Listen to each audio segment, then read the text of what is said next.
ବର୍ତ୍ତମାନ ଆମମାନଙ୍କ ସମ୍ମୁଖରେ ଉପସ୍ଥିତ ଅଛନ୍ତି ବିଜେପିର ଜଣେ ପୁରୁଣା ଯୁବନେତା ଶ୍ୟାମସୁନ୍ଦର ସାହୁ।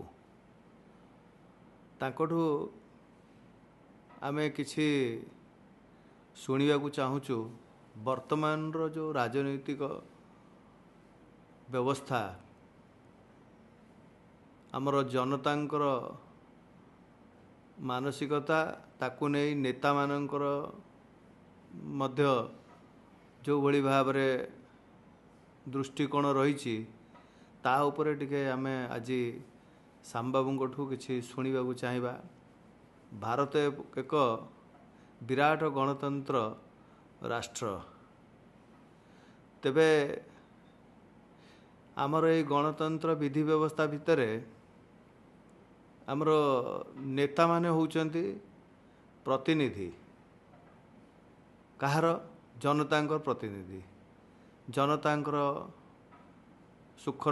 ସୁଖର ଦୁଃଖର ସେମାନେ ତା ଦେହରେ ସାମିଲ ହୋଇ ତାଙ୍କମାନଙ୍କର କେମିତି ସାମାଜିକ ଉନ୍ନତି, ଆର୍ଥିକ ଉନ୍ନତି, ସବୁ ପ୍ରକାରର ସୁରକ୍ଷା ଦାୟିତ୍ୱ ଜନତାମାନେ ତାଙ୍କୁ ଦେଇକରି ଜିତେଇକରି ଆଣିଥାନ୍ତି।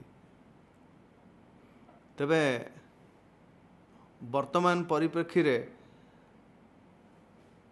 ଆପଣ କ'ଣ ଭାବୁଛନ୍ତି? ଆମର ଏଇ ଯେଉଁ ସରକାର ବର୍ତ୍ତମାନ ଚାଲିଛି, ସେମାନଙ୍କର ଗତିବିଧି କ'ଣ? ପ୍ରକୃତରେ କ'ଣ ଜନତାଙ୍କୁ ସେମାନେ ସୁରକ୍ଷା ଦେବାରେ ସହଭାଗୀ ହେଉଛନ୍ତି କି? ଜନତା ପ୍ରକୃତରେ ବର୍ତ୍ତମାନ ସୁରକ୍ଷିତ କି? ସେମାନଙ୍କୁ ତାଙ୍କର ନ୍ୟାର୍ଯ୍ୟ ଯାହା ତାଙ୍କର ମିଳିବା କଥା ସେଗୁଡ଼ା ସରକାରଙ୍କଠୁ ମିଳିପାରୁଛି କି ନା ନାହିଁ? ଖାଲି ଆଖିଠାର ଭଳି କାମ ଚାଲିଛି। ଆଚ୍ଛା, ଆପଣଙ୍କୁ ଆମର ସ୍ୱଜନ ପରିବାର ତରଫରୁ ଆପଣଙ୍କୁ ଆମେ ଅନେକ ସାଧୁବାଦ ଦେଉଛୁ। ଆପଣ ବାରମ୍ବାର ବିଭିନ୍ନ ସୋସିଆଲ ମିଡ଼ିଆ ମାଧ୍ୟମରେ ସରକାରଙ୍କ ପାଖରେ ବିଭିନ୍ନ ପ୍ରକାର ଦାବି ଉପସ୍ଥାପନା ଆପଣ କରି ଆସୁଛନ୍ତି।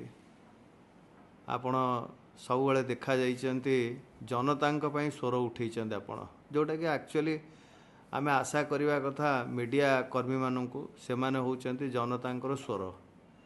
ସାମ୍ବିଧାନିକ ବିଧି ବ୍ୟବସ୍ଥା ଭିତରେ ମିଡ଼ିଆର ମହତ୍ତ୍ୱପୂର୍ଣ୍ଣ କାମ ହେଉଛି ସେ ଜନତାଙ୍କର ସ୍ୱରକୁ ସରକାରଙ୍କ ପାଖରେ ଥୋଇବ, ସରକାରଙ୍କୁ ପ୍ରଶ୍ନ ପଚାରିବ, ସରକାରଙ୍କୁ ଟିପ୍ପଣୀ କରିବ, ସରକାରଙ୍କର ନୀତି ଉପରେ ସମାଲୋଚନା ଆଲୋଚନା କରିବ। କିନ୍ତୁ ଆଜି ସେଇଟା ଦେଖିବାକୁ ଆଉ ପ୍ରାୟ ମିଳୁନାହିଁ।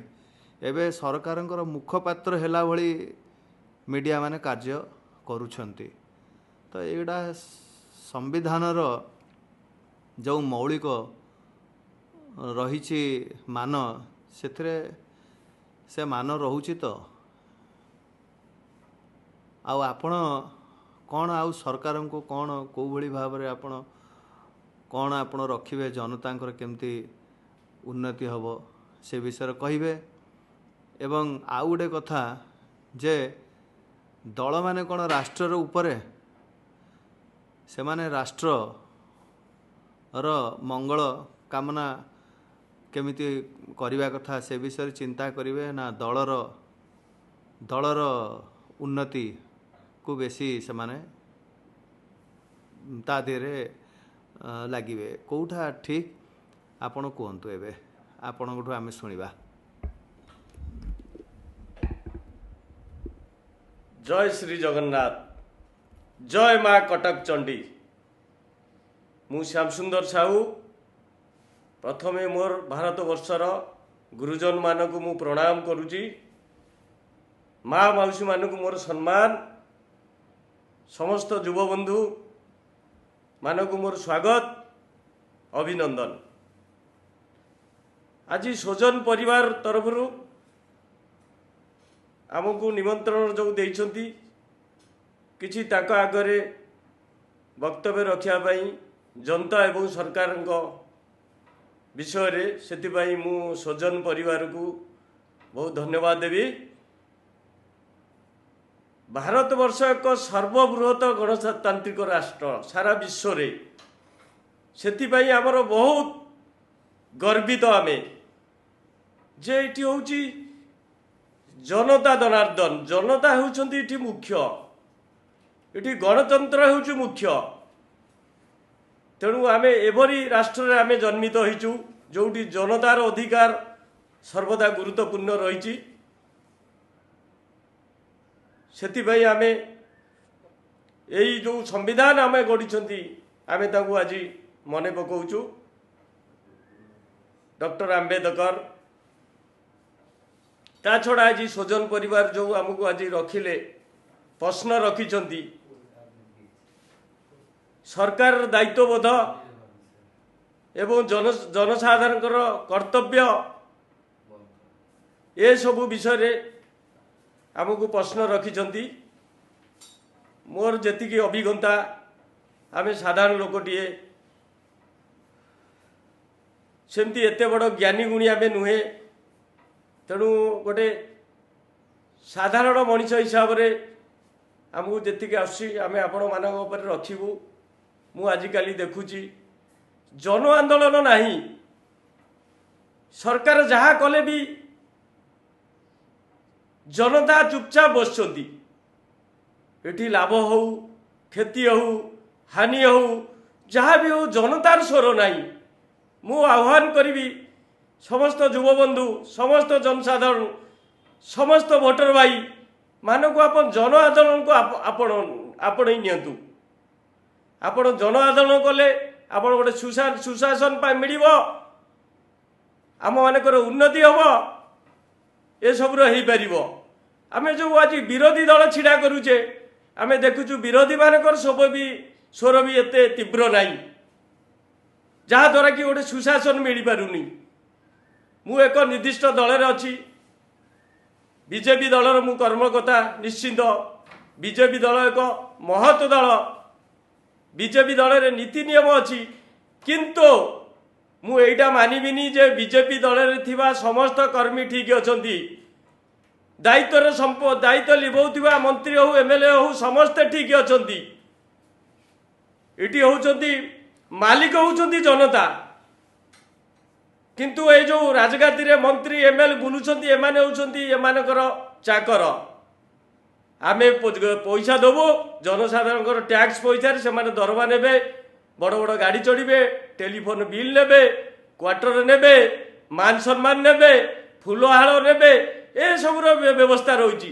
କିନ୍ତୁ ସେଠି ଆମେ ନିଜକୁ ପ୍ରଶ୍ନ କରିକି ଆମେ ଯେଉଁ ଜନତା ଆମକୁ ଯେଉଁ ଗାଦି ବସେଇଛନ୍ତି, ଆମେ ଜନତା ପାଇଁ କ'ଣ କରୁଛୁ?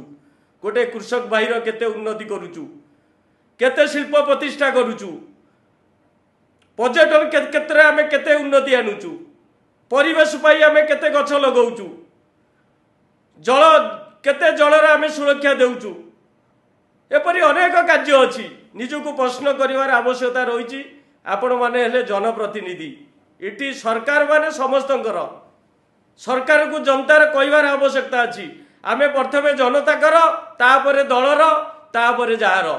ଜନତାଙ୍କ ପାଇଁ ଆମେ ସର୍ବଦା ଆମେ ସ୍ୱର ଉତ୍ତୋଳନ କରିବୁ। ଗୋଟେ କୃଷକ ପାଇଁ ସ୍ୱର ଉତ୍ତୋଳନ କରିବୁ, ଗୋଟେ ଶ୍ରମିକ ପାଇଁ ସ୍ୱର ଉତ୍ତୋଳନ କରିବୁ, ଗୋଟେ ଖଟିଖିଆ ମୂଲିଆ ପାଇଁ ସ୍ୱର ଉତ୍ତୋଳନ କରିବୁ, ଗୋଟେ ମହିଳା ପାଇଁ, ସମାଜ ପାଇଁ ସ୍ୱର ଉତ୍ତୋଳନ କରିବୁ, ଯୁବକର ନିଯୁକ୍ତି ପାଇଁ ସ୍ୱର ଉତ୍ତୋଳନ କରିବୁ, ଜଗନ୍ନାଥ ସଂସ୍କୃତିର ସୁରକ୍ଷା ପାଇଁ ସ୍ୱର ଉତ୍ତୋଳନ କରିବୁ, କଳା ସାହିତ୍ୟ ପାଇଁ ସ୍ୱର ଉତ୍ତୋଳନ କରିବୁ, ଆମର ଉନ୍ନତି ପାଇଁ ସ୍ୱର ଉତ୍ତୋଳନ କରିବୁ। ଏସବୁ କାହାକୁ ଆମର ଆକ୍ଷେପ ନୁହେଁ। ଆମେ ନିର୍ଦ୍ଦିଷ୍ଟ ଦଳରେ ଅଛୁ ସତ, କିନ୍ତୁ ଦଳ କେତେବେଳେ ନାଁ କରିବ? ଦଳର ଯେତେବେଳେ କର୍ମୀମାନେ କିଛି ମହତ୍ କାମ କରିବେ, ସେତେବେଳେ ଦଳର ନାଁ ହେବ, ନହେଲେ ଦଳର ନାଁ ପଡ଼ିଯିବ, ଦଳ ବଦନାମ ହେବ। ଆଜି ଦଳ ଯାହାକୁ ନେଇ ଉଚ୍ଚ ସ୍ଥାନ ଦେଇଛି, ଆମକୁ ବିଚାର କରିବାର ଅଛି। ଜନତା ଆଉ ଏମାନେ କ'ଣ କରୁଛନ୍ତି? ଆମେ ଆକୁ ଆମ ବାରି ଯୋଗେଇଛେ, ଏମାନେ କ'ଣ ମାଲିକ ହେଲେଣି? ଆମେ ମାଲିକ, ଏମାନେ ଆମର ଚାକର।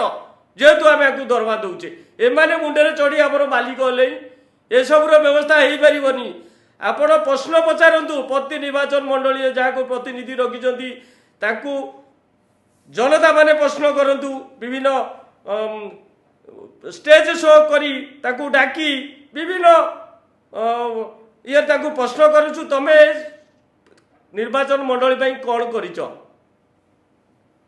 केतेटा डेभलपमेंट काम तुमर आम उपरे एटा को रख आमे तुमको दरमा रोच आमर अधिकार अच्छी किंतु आमे बार बार कहीचु प्रथम आग जनता कर जनता पाई आमे सर्वदा आम स्वर को आमे तीव्र करूँ एटा को दलर कथा नुहे एटा कहार कथा नुहे जी भल काम करिवो आमे ताकू धन्यवाद देबू आउ जी किछि न कला जी निकमा जदि से स्थान नहीं शीघ्र से स्थान छाड़ आ द्वारा दल बदनाम होउची आपण भल काम करंतु दलर ना हबो काली लोक आपन को पुणी ग्रहण करिवे नले लोक आपन को फोपाड़ देबे जो केतटा मुहूर्त आपण आछंती एटा सब दिन नुह आपण चेष्टा करंतु आमे किछि कार्य कले जे आम दलर ना हबो आमे सबुदिन ये तिष्टिकी किमती जनतांकर आस्था भाजन ही रही पारिबा ए होउची व्यवस्था तेणु पुनर्बार मु सजन परिवार को धन्यवाद दउची आपण एक महत्व प्रश्न थिला आम पाई एटा होउची गरीब पाई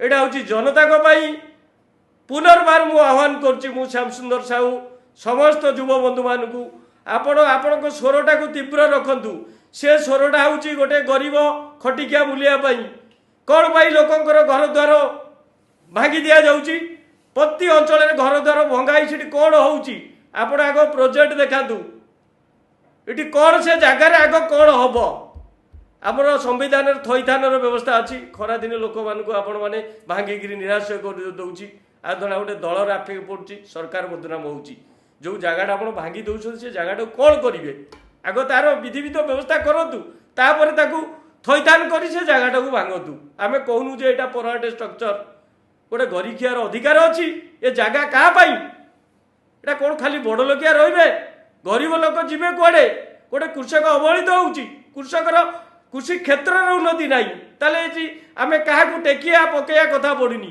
कृषि क्षेत्र जो सरकार भी हूँ जी भी हूँ सी पर क्या आमर टेकियार ना कितु ये उल्टा होउची मालिक चाकर बेकर माल पकाउची ये पकाउची मालिक ता गोड़ धरुची ये कि व्यवस्था ताले गणतंत्र कौन इलेक्शन बेले पैसा बंटा होउची लोक मानक प्रलोभित कराउची 5,000 बांटुचंती बिरियानी भोजी दउचंती ये सब व्यवस्था चलची किंतु जनता मानकर स्वर तीव्र नाही जन आंदोलन सृष्टि हो पूर्वे जन आंदोलन होउतला ए जन आंदोलन हेले एटा सरकार प्रभाव पड़िबो से मानकर भय रहिबो गोटे चाकर जानी पारिबो मालिक मोर ठीक अछि मो मालिक जदि दुर्बल होउची तेणु मुझे चाकर सबल हो जाऊँगी सी आपण को नाली आखि देखा आपण को बारी जगिची आप बारी केते फल कला केते गछ लगेला केते डेवलपमेंट कला ए सब विभिन्न कार्य आपण ताठर हिसाब नियंतु खाली माड़ गामुछा देले हबनी